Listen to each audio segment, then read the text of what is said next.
کیا آپ سوچ سکتے ہیں کہ اللہ کے رسول کے پیارے نواسے امام حسین 3 دن کی پیاس کے باوجود ظلم کے سامنے جھکنے سے انکار کر دیں؟ ایک ایسی جنگ جس میں جیت تلواروں سے نہیں بلکہ سچائی، صبر اور قربانی سے ہوئی۔ یہ ہے کربلا کی وہ کہانی جسے سن کر آج بھی آنکھیں نم ہو جاتی ہیں۔ 60 ہجری میں یزید سطح پر بیٹھا۔ وہ چاہتا تھا کہ سبھی لوگ اس کی بیعت کریں، لیکن امام حسین ایس جانتے تھے کہ یزید کی بیعت کرنا اسلام کی اصلی شکشا کو نقصان پہنچانا ہوگا۔ اس لیے انہوں نے صاف انکار کر دیا۔ حالات کٹھن ہوتے گئے تو امام حسین اپنے پریوار اور ساتھیوں کے ساتھ مدینہ سے مکہ چلے گئے۔ اسی دوران کوفہ کے لوگوں نے ہزاروں خط بھیج کر انہیں بلایا اور ساتھ دینے کا وعدہ کیا۔ امام حسین نے ان کی پکار پر کوفہ کی اور سفر شروع کیا، لیکن راستے میں حالات بدل چکے تھے۔ یزید کے گورنر نے لوگوں کو ڈرا دیا تھا اور ادھیکانش لوگ اپنے وعدے سے پیچھے ہٹ گئے۔ 2 محرم 61 ہجری کو امام حسین کا قافلہ کربلا پہنچا۔ کچھ ہی دنوں بعد دشمن سینا نے فرات ندی کا پانی بند کر دیا۔ خیموں میں بچے اور مہیلائیں پیاس سے تڑپنے لگے۔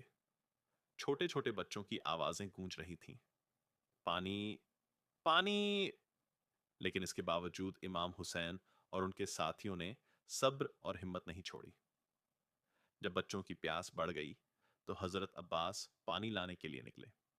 انہوں نے بہادری سے دشمنوں کا سامنا کیا اور مشق میں پانی بھر لیا، لیکن واپسی میں ان پر حملہ ہوا۔ ان کے دونوں ہاتھ کاٹ دیے گئے، پھر بھی وہ مشق کو بچانے کی کوشش کرتے رہے۔ آخر کار وہ شہید ہو گئے اور پیاسے بچے ان کا انتظار کرتے رہ گئے۔ اس کے بعد امام حسین کے جوان بیٹے حضرت علی اکبر میدان میں اترے۔ ان کا چہرہ اور چال ڈھال رسول صلی اللہ علیہ وسلم سے بہت ملتی تھی۔ انہوں نے بہادری سے لڑائی کی اور شہادت پائی۔ پھر کم عمر کے حضرت قاسم بھی میدان میں گئے اور اسلام کی خاطر اپنی جان قربان کر دی۔ ایک ایک کر کے امام حسین کے سبھی ساتھی اور پریوار کے لوگ شہید ہوتے گئے۔ آخر 10 محرم یعنی عاشورہ کا دن آ گیا۔ اب امام حسین لگ بھگ اکیلے رہ گئے تھے۔ 3 دن کی پیاس، اپنوں کی شہادت کا غم، لیکن ہمت میں کوئی کمی نہیں تھی۔ انہوں نے آخری بار لوگوں کو سمجھایا کہ وہ صرف اپنے نانا رسول اللہ کی امت کی اصلاح کے لیے نکلے ہیں، لیکن ظالموں نے ان کی بات نہیں مانی۔ پھر وہ دردناک پل آیا جب امام حسین کو شہید کر دیا گیا۔ کربلا کی ریت ان کے پاک خون سے لال ہو گئی۔ لیکن اس دن ظلم بھلے طاقتور دکھ رہا تھا، اصلی جیت سچائی کی ہوئی۔ کربلا ہمیں سکھاتی ہے کہ حق اور سچائی کے لیے ہمیشہ ڈٹے رہنا چاہیے، چاہے حالات کتنے بھی کٹھن کیوں نہ ہوں۔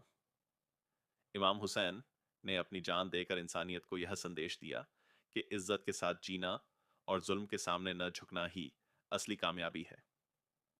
اسی لیے صدیاں بیت جانے کے بعد بھی امام حسین کا نام دنیا بھر میں سمان کے ساتھ لیا جاتا ہے۔ حسینیت سچائی، صبر اور قربانی کا نام ہے، اور کربلا انسانیت کو جگانے والا ایک امر سندیش۔